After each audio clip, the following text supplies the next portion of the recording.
রাসূলুল্লাহ সাল্লাল্লাহু আলাইহি ওয়াসাল্লাম আরব সমাজে যখন আগমন করেন, আল্লাহ যখন প্রিয় হাবিব সাল্লাল্লাহু আলাইহি ওয়াসাল্লামকে প্রেরণ করেন, তখন আরবের ওই সমাজে যেমন রাজনৈতিক জটিলতা ছিল, ধর্মীয় জটিলতা ছিল, অর্থনৈতিক জটিলতা ছিল, মানবিক বিভিন্ন ধরনের সমস্যা ছিল। আজ আমাদের দেশের অবস্থার দিকে তাকালে এবং সার্বিক অবস্থা বিবেচনায় আপনি আমি যদি মূল্যায়ন করতে হয়, তাহলে আমাদের সামনে আসবে ধর্মীয় দিক থেকেও অনেকগুলো সংকট, রাষ্ট্রীয় সংকট, রাজনৈতিক সংকট, অর্থনৈতিক সংকট, সব ধরনের সংকট। এই বিপদ মুহূর্ত থেকে আমাদের বাঁচার উপায় কি? আজকে আমাদের স্বাধীনতার সার্বভৌমত্ব তথা বাংলাদেশের যেই আত্মপরিচয়, বাংলাদেশ ভূখণ্ড যেই পরিচয়কে ধারণ করে নির্মিত হয়েছিল 1947 সালে, যে মৌলিক ইস্যুকে কেন্দ্র করে এখানকার সীমানা প্রাচীর তথা সীমান্ত নির্ধারণ করা হয়েছিল, আজকে আমাদের জনতার সামনে, মানুষের সামনে এই পরিচয়টা দীর্ঘ সময় ধরে অত্যন্ত কৌশলে গোপন করে ফেলা হয়েছে। আসরের আগে আমাদের অত্যন্ত প্রিয় ভাজন মুফতি রেজাউল করিম আবরার হাফিজাহুল্লাহ এদিকটাতে আলোচনায় যাচ্ছিলেন, তো উস্তাদে মুহতারাম আল্লামা মুফতি দেলোয়ার হোসাইন হাফিজাহুল্লাহ আসার কারণে আর সেই আলোচনাটা বাড়তে পারেনি।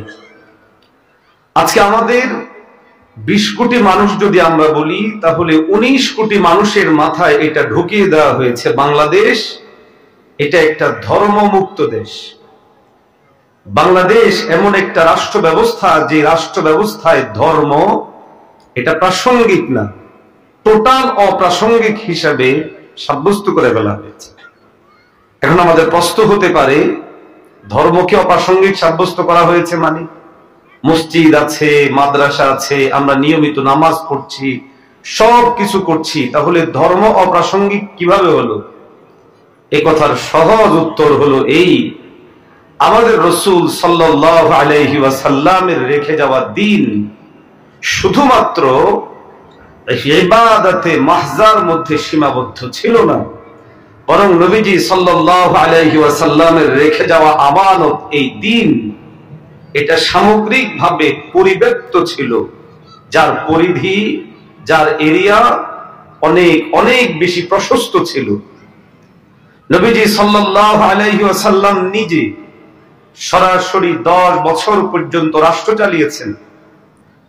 রাসূলুল্লাহ সাল্লাল্লাহু আলাইহি ওয়াসাল্লাম প্রশাসন চালিয়েছেন। রাসূলুল্লাহ সাল্লাল্লাহু আলাইহি ওয়াসাল্লাম সামরিক বাহিনীর পরিচালক ছিলেন, সেনাপতি ছিলেন, সাইয়্যিদ ছিলেন। নবীজি সাল্লাল্লাহু আলাইহি ওয়াসাল্লাম মিল্লাতে মুসলিমার জন্য আলাদা ইকোনমি, অর্থনীতির আলাদা ব্যবস্থাপনা করেছেন। নবীজি সাল্লাল্লাহু আলাইহি ওয়াসাল্লাম সমস্ত জায়গাগুলো, এক কথায় মানব সভ্যতার জন্য প্রয়োজনীয় যতগুলো ধাপ হতে পারে, অধ্যায় হতে পারে, যতগুলো জায়গা হতে পারে, সমস্ত জায়গার জন্য রাসূলুল্লাহ সাল্লাল্লাহু আলাইহি ওয়াসাল্লামের সুন্নাহ প্রমাণিত।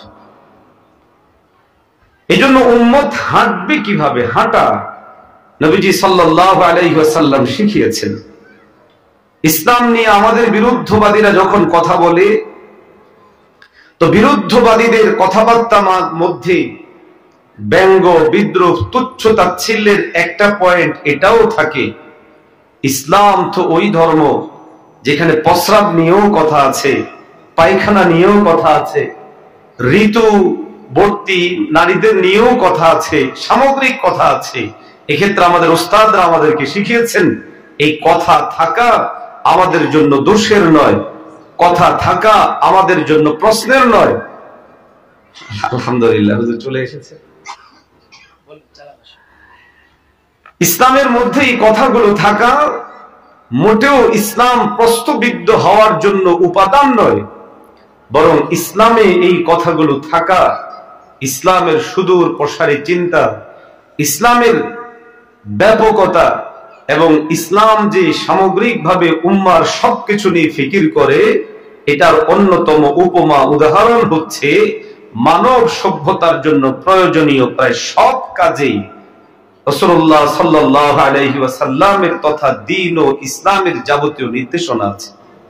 মুহতারাম হাজিরিন, আজকে সামগ্রিকভাবে আপনি আমি যখন ব্যক্তিগত দিন পালন করছি, আলহামদুলিল্লাহ, ব্যক্তিগত দিন পালন এবং সেটা আল্লাহর কাছে জবাবদিহিতার জন্য অবশ্যই যথেষ্ট। তবে এর মানে এই না যে দিন শুধু এখানেই মাহদুদ। দিনের আরো যে সমস্ত শাখাগুলো আছে, দিনের আরো যে সমস্ত ব্যাপক পরিধিগুলো আছে, ওই পরিধিগুলো থেকে দিন, ঈমান, ইসলামকে যে শূন্য করা হলো, শিক্ষা ব্যবস্থা ইসলাম শূন্য, অর্থ ব্যবস্থা ইসলাম শূন্য, রাষ্ট্র ব্যবস্থা ইসলাম শূন্য, পরিবার নীতি ইসলাম শূন্য, আমাদের তাহজিব তামাদ্দুন, এটাকে সংস্কৃতি অঙ্গন বলা হয়, ইসলাম শূন্য।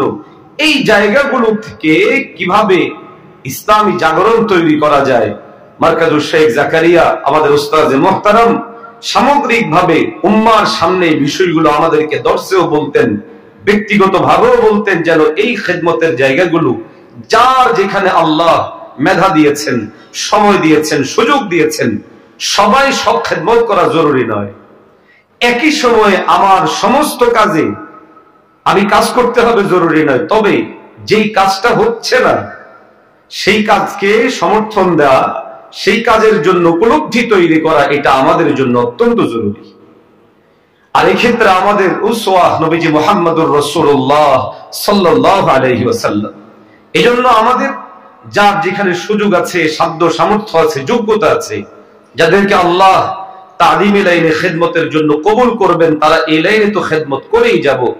বাকি খেদমতের যে ময়দানগুলো আছে, সেই ময়দানগুলোর ব্যাপারে আমরা আমাদের সমর্থন যোগাবো। একইভাবে আমাদের যাদের অপরাপর অন্যান্য অংশে খেদমত করার সুযোগ আছে, সেখানে খেদমত থাকা অবস্থায় আমরা বাকি যেই দ্বীনের অংশগুলো আছে, দ্বীনের আরো যে পরিধিগুলো আছে, অধ্যায়গুলো আছে, সেগুলোর ব্যাপারে আমরা সমর্থন যোগাবো। আর এক্ষেত্রে আমরা সব সময় রাসূলুল্লাহ সাল্লাল্লাহু আলাইহি ওয়াসাল্লামের আদর্শকে সামনে রেখেই আমরা আমাদের জীবন গঠনের চেষ্টা করব। হতে পারে সেটা তালিমি ময়দান, হতে পারে দাওয়াতের ময়দান, হতে পারে জিহাদের ময়দান, হতে পারে সিয়াসতের ময়দান। যে লাইনে খেদমত করব, সর্বত্র নবীজি সাল্লাল্লাহু আলাইহি ওয়াসাল্লামের উসওয়া আদর্শকে সামনে রেখে সেই লাইনের খাদেম বনবো। বাকি যে লাইনগুলো আছে সেগুলোর জন্য সহযোগী বনবো। আল্লাহ রাব্বুল আলামিন আমাদেরকে কবুল করেন, আমিন। ওয়া আখিরু দাওয়ানা আলহামদুলিল্লাহি রাব্বিল আলামিন। আসসালামু আলাইকুম ওয়া রাহমাতুল্লাহি ওয়া বারাকাতুহু।